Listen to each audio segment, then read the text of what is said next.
우리가 여기는 이민 사회니까 좀 그런 게 쉽진 않지만 한국에는 명절이 되면 흩어져 있는 많은 자녀들이 이제 본가로 모입니다.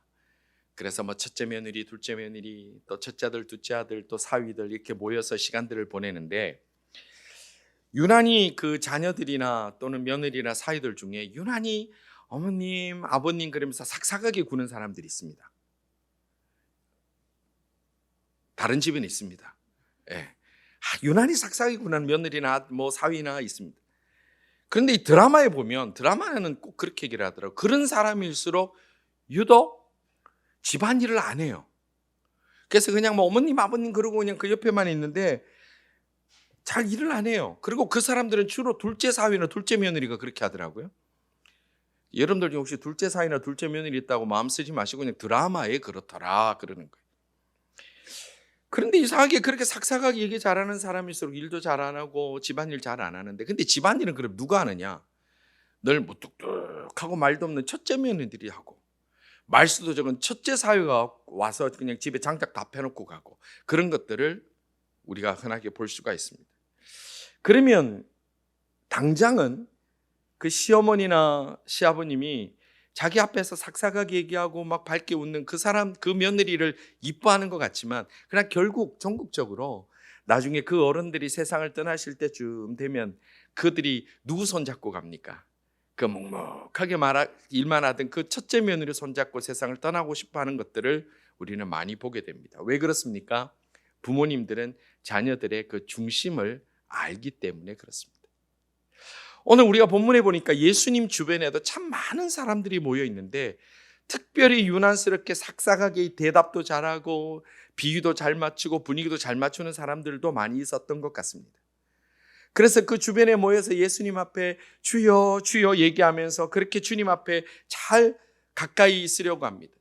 그런데 그런 사람들을 보면 다른 사람들 보기에는 그런 사람들이 다른 사람들보다 더 믿음도 좋아 보이고 더 예수님의 참 제자처럼 그렇게 보일 수도 있습니다. 그러나 우리의 중심을 보시는 주님께서 그렇게 모여든 제자들 앞에 무엇이라 말씀하셨냐 하면, 그렇게 입으로 주여 주여 말은 하지만 그 중심에 진실이 없고 그 말한 대로 행함이 없는 사람들은 잘못된 것이라고 오늘 우리들에게 경고의 말씀을 주고 있습니다.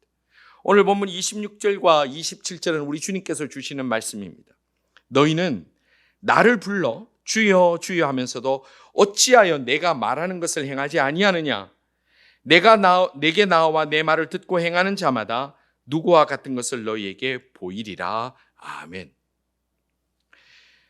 지금 당시 이 시대는 이제 예수님의 공생애를 이제 막 시작하는 시대인데, 이 시대는 로마의 지배 아래 있던 시대이기 때문에 이 유대 사회에는 소망도 없고 희망도 없고 신선한 것이 전혀 없는 시대였습니다. 그런데 느닷없이 어떤 한 갈릴리에서 젊은 선생이 나와서 치유하고 말씀을 가르치고 위로하고 로마와 기존 기득권층들을 눈치 보지 않고 하나님의 말씀을 선포하고 사랑해 주는 것을 보니까 그 유대 사회 전역에서 그 예수님 주위로 굉장히 많이 몰려들었습니다. 그래서 그 예수님 주변에서 선생님, 주님 그렇게 많은 사람들이 모여들어서 주님을 부르는데, 그들 중에는 정말로 자기의 모든 인생을 예수님의 제자로 살기로 결정하고 결심하고 살아간 사람들도 많이 있었습니다. 우리가 지금 읽고 있는 이 말씀을 보면 제일 첫 번에 뭐로 시작합니까? 제자들을 부르신 장면부터 시작합니다. 그 많은 자들 중에 12명의 특별히 함께할 제자를 부르시고, 이제 그들과 또 주변에 몰려든 제자들에게 예수님께서 지금 이 말씀들을 주고 있는 중에, 그 주님과 함께 내가 제자로 살아가야지, 주님과 함께 내가 가야지라고 생각하는 제자들도 있었는가 하면, 각자가 다른 목적을 가지고 자기가 병 낫기 위해서, 가족들이 치유받기 위해서, 그리고 다른 뜻을 가지고 주님 앞에 가까이 와서 모여서 주님을 부르는 자들도 역시 많이 있었다라는 겁니다. 우리가 언뜻 보기에는 누가 어떤 목적으로 모여들었는지 우리는 알 수가 없습니다. 모두가 주님 앞에 얼마나 잘했겠습니까? 내가 병 치유를 받아야 되는데, 내가 바라는 것들을 이루어야 되는데, 내가 답답한 것을 시원하게 해주시는 분이 예수님이라면 그 앞에 와서 다 밝게 얘기했을 거예요. 다 밝게 왔어요. 아니, 주님 앞에 나온 사람이 한번 생각해 보십시오. 누가 예수님 앞에 나와가지고 꼭 3일 굶은 시어머니처럼 뚝 이렇게 쳐다보고 있는 사람이 있었겠어요? 다 원하는 게 있는데 그냥 막 간절한 마음으로 있는 거예요. 그래서 주여 주여 부르는 거예요. 우리가 오래 교회 생활을 하지만 우리도 누가 진짜 그리스도인의 삶을 살아가는지 구분하기는 참 어렵습니다. 우리가 그렇지 않습니까? 교회를 나오면 누가 교회 나와서 뚱하게 이렇게 있습니까? 교회 나오면 좋은 옷 깨끗한 옷 입고 나와서 그리고 따뜻한 말투로 선한 눈빛으로 사람들을 다 대합니다. 특별히 저같이 목사라는 이런 단단한 껍질을 가지고 있는 사람은 제가 정말로 하나님 말씀대로 살아가는지 안 가는지 구분하기 더 어렵습니다. 그렇지 않습니까? 장로라는 껍질, 권사라는 껍질, 집사님 소리 듣는 그 껍질이 단단하면 단단할수록 정말로 이분이 하나님의 말씀대로 살아가는 사람인가? 그리스도의 제자로 살아가는 사람인가? 구분하기 우리의 눈과 우리의 판단으로는 정말로 어렵습니다. 그러나 중요한 것은 우리는 우리 미소 속에 감춰져 있는 우리의 본질을 깨닫지 못하고 알지 못하고 바라보지 못하지만 심지어 내가 나를 속이고 심지어 내가 나를 오해하고 내가 직분이 있게 됐기 때문에 내가 교회 생활을 오래 했기 때문에 내가 믿음이 크지 않을까?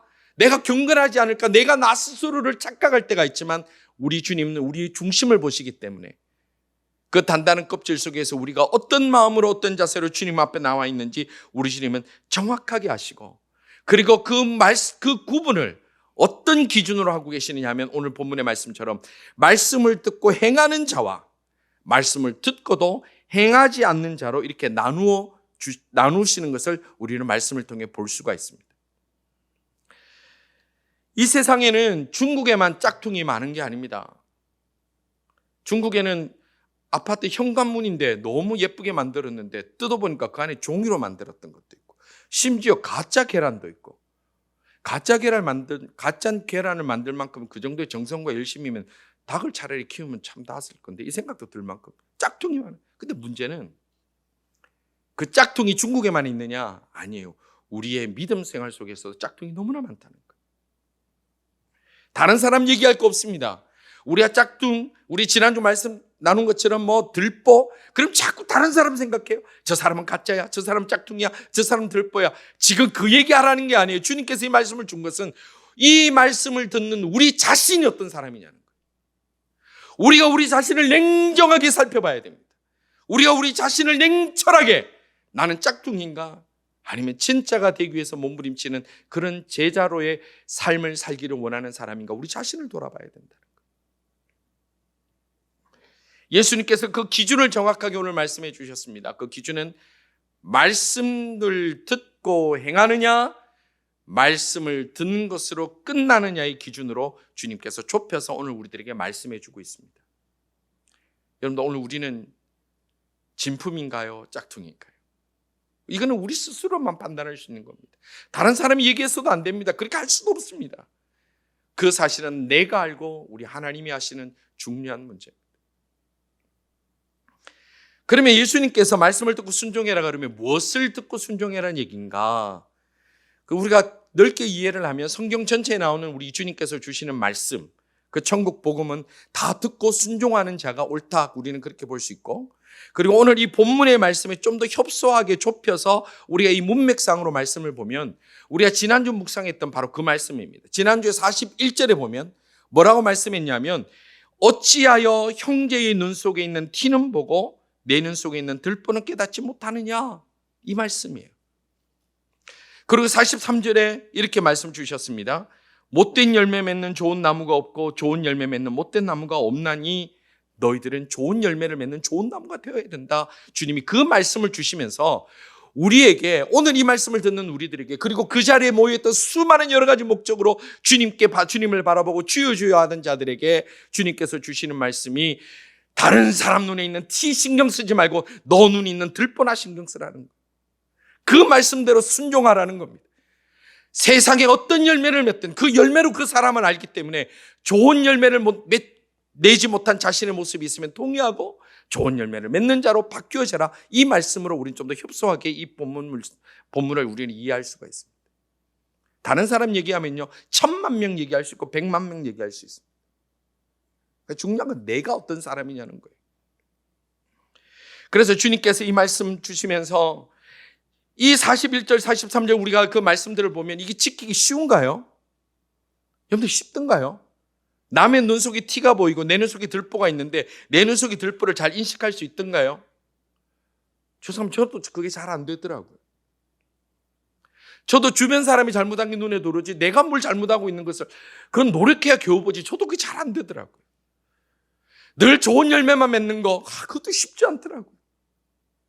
제가 어제도 새벽기도 끝나고 우리 와이캠 청년들 새벽기도 참여한 청년들하고 같이 얘기를 나눴는데 저는 지금도 또 후회를 해요. 또 후회를 해요.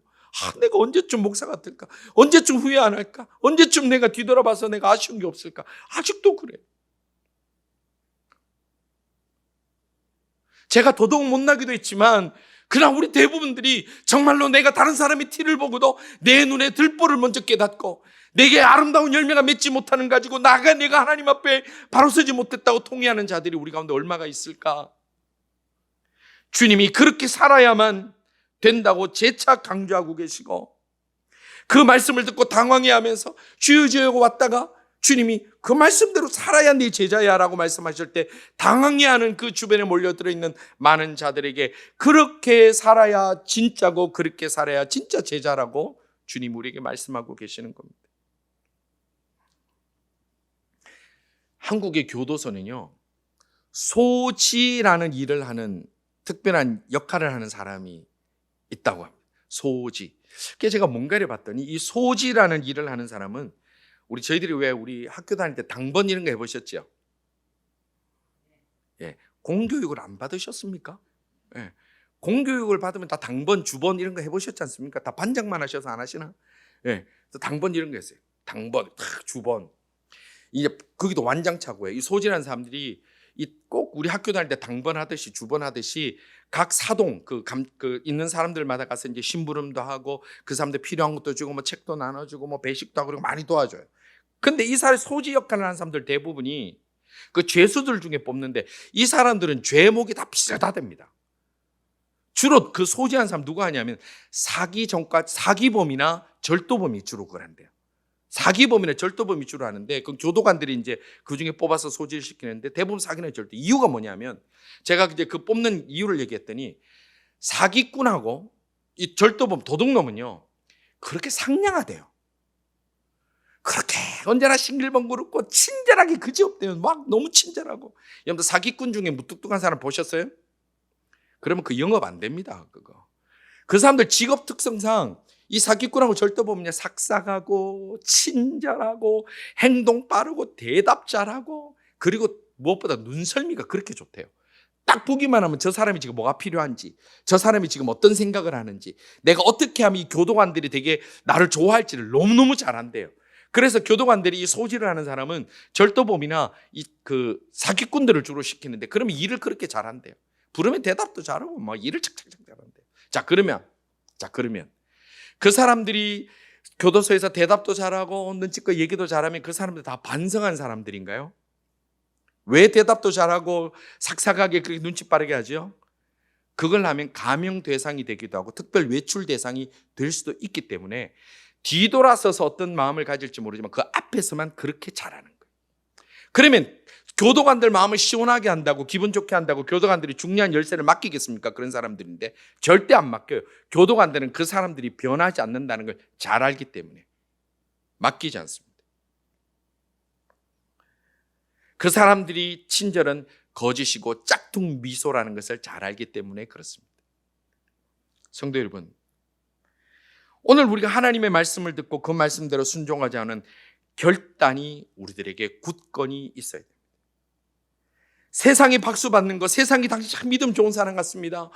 정말 목사님 훌륭하십니다. 와, 장로님 정말 이렇게 훌륭한 장로님 처음 뵙습니다. 권사님이 진짜 권사님의 모습이네요. 라고 생각하는 세상의 평가는 우리에게 중요하지 않습니다. 어쩌면 그 세상의 평가가 우리를 더 마비시킬 수가 있습니다. 중요한 것은 우리 주님이 보실 때에 너는 주여 주여 말로 하는 자가 아니라 하나님의 말씀, 이 말씀대로 지키려고 살려고 몸부림치는구나라고 주님이 인정하여 주시는 진품 그리스도인, 명품 그리스도인들이 다 되어야 되는 겁니다. 성도 여러분, 세상의 박수를 받기를 원하십니까? 아니면 세상이 나를 아무도 인정하지 않아도 주님이 인정하시는 진짜 그리스도인 되기를 원하십니까? 우리 모두가 주님이 인정하시는 말씀을 들은 대로 순종하는 그 결단으로 주님 앞에 칭찬받고 인정받는 정말 명품 그리스도인들 다 될 수 있기를 주님의 이름으로 축원합니다. 그게 얼마나 멋져요. 진짜라는 거, 진짜라는 거. 그러면 말씀을 듣고 행하는 사람들과 들어도 행하지 않는 사람 사이에는 그럼 어떤 다른 결과가 있는가에 대해서 예수님께서 이어서 말씀을 주고 계십니다. 48절과 49절에는 예수님께서 이렇게 말씀해 주십니다. 집을 짓되 깊이 파고 주추를 반석 위에 놓은 사람과 같으니 큰 물이 나서 탕류가 그 집에 부딪히되 잘 지었기 때문에 능히 요동하지 못하게 하였거니와 듣고 행하지 아니하는 자는 주추 없이 흙 위에 집 지은 사람과 같으니 탕류가 부딪힘에 집이 곧 무너져 파괴됨이 심하니라 하시니라. 아멘. 자, 그러면 듣고 행하는 자와 듣고도 행하지 않는 사람의 차이가 뭐냐를 설명하실 때 집을 짓는 것을 비유로 지금 말씀을 주고 계십니다. 근데 예수님께서 이 비유를 주시면서 먼저 듣고 행하는 사람과 듣고도 행하지 않는 사람의 공통점을 먼저 말씀하셨어요. 공통점이 뭡니까? 듣고 행하는 사람이나 듣고도 행하지 않는 사람의 공통점은 둘 다 집은 짓더라는 거예요. 그죠? 둘 다 집을 지어요. 둘 다 집은 짓더라. 우리 옛날에 당구풍월이라는 말 아시죠? 당구풍월. 서당계 3년이면 개구자 써서 당구풍월. 서당계 3년이면 풍월을 얻는다고. 하도 이제 사서상경 읽는 거 들으면 나중에 이제 거기 있는 개도 풍을 얻는데요. 우리가 신앙생활을 오래 하고 때로는 성경을 많이 보면 우리가 정말 믿음 좋은 그리스도인처럼 하나님이 기뻐하시는 참된 제자처럼 그렇게 살아갈 수는 있습니다. 그게 그렇게 어렵지 않아요.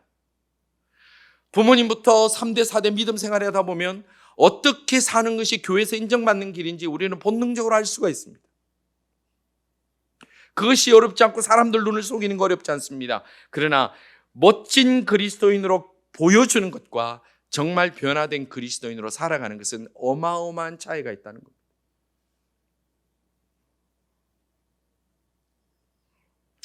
우리가 큰 길가를 가다 보면 목 좋은 곳에 새로 짓는 콘도나 타운하우스의 모델홈들 여러분 한 번씩 보시지 않습니까?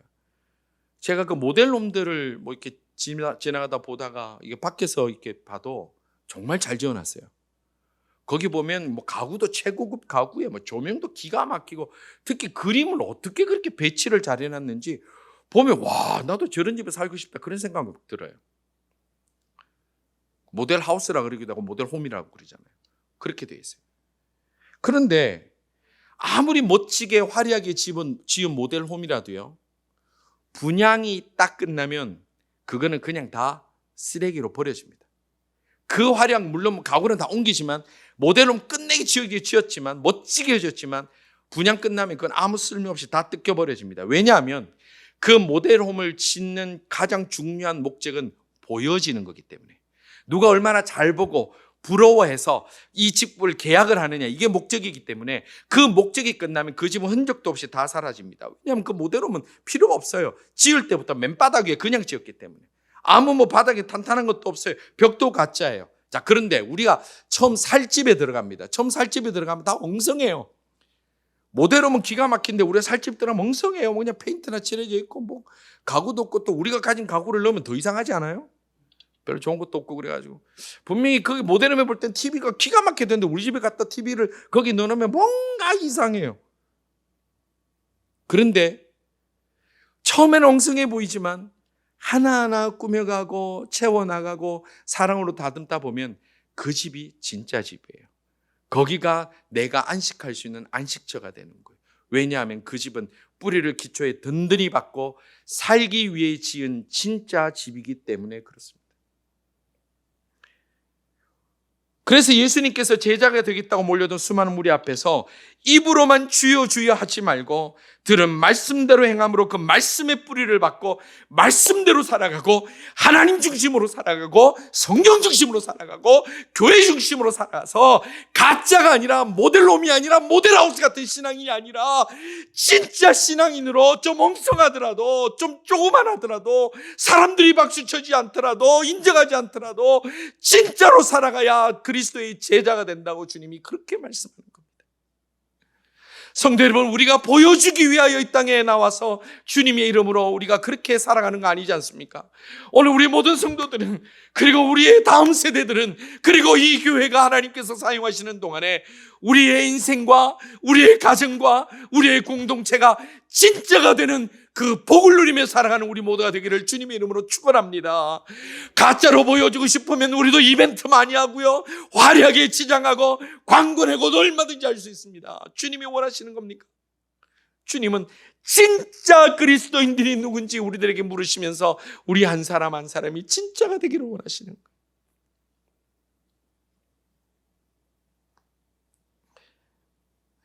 우리가 그 기초를 깊이 박아 놓으면 그렇게 해야 비바람이 불고, 그리고 갑자기 탕류가 흐를지라도 흔들리지 않고 무너지지 않고, 그리고 하나님께서 부르시는 그날에, 언제 부르실지 모르잖아요. 부르시는 그날에 견고한 그리스도의 제자로 그날까지 쓰임받다가 주님 앞에 감사합니다. 주님 사용해 주셔서 감사합니다. 그 감격으로 주님 앞에 나아갈 수 있게 되는 겁니다. 우리가 평생을 겉모양만 화려한 모델홈 같은 그런 믿음의 집을 지으면 세상에서는 우리 보고 야, 당신 정말 멋진 믿음의 집 지었다고 칭찬해 줄 수는 있습니다. 당신 믿음 참 좋은 사람이군요. 당신 정말 하나님을 잘 섬기는 사람 같습니다라고 박수 쳐줄 수 있습니다. 그러나 생각지도 못하는 그 순간에 불시에 찾아오는 비바람과 그 홍수를 만났을 때 그때 우리의 모든 정체가 다 드러나는 겁니다. 모델홈과 같은 그런 믿음은 갑자기 찾아오는 바람 속에서 흔적도 없이 다 사라져버리는 거예요. 아무것도 없어요.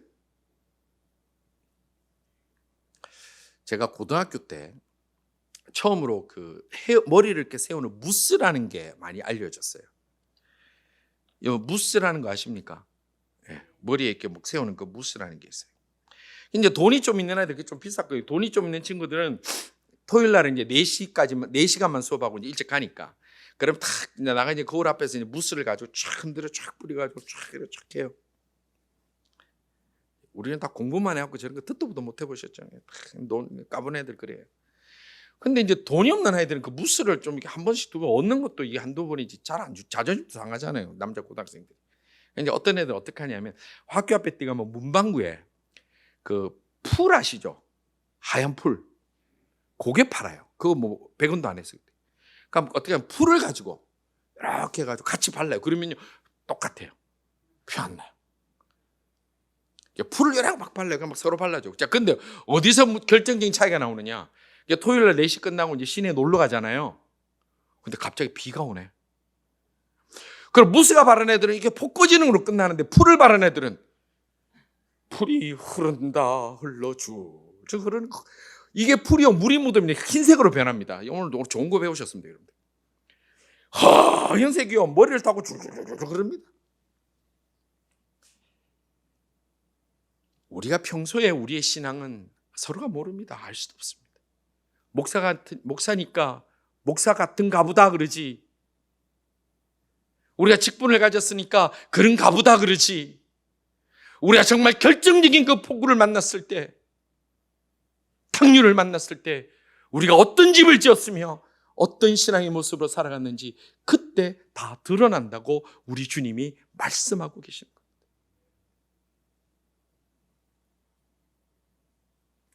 세상은 믿음 생활 바르게 하려고 하는 사람 인정하지 않습니다. 그러나 예수님의 말씀의 뿌리를 내리고 하나님의 말씀의 뿌리를 내려서 하나하나씩 세워나가는 사람들은 처음에는 엉성해 보이고 처음에는 뭔가 이해가 안 되는 것 같고 처음에는 부족해 보이고 모자라 보이고 더 어리석어 보이지만 그러나 그 상황 속에서 탕류가 들이닥치고 인생에 눈물을 나는 그 일들을 경험하게 되고 예상하지 못하는 가슴 치는 일들을 만나게 될 때에 그때 진짜는 흔들림 없는 그 길을 갈 수 있는 믿음의 승리자가 된다는 것을 꼭 기억하시기를 주님의 이름으로 축원합니다.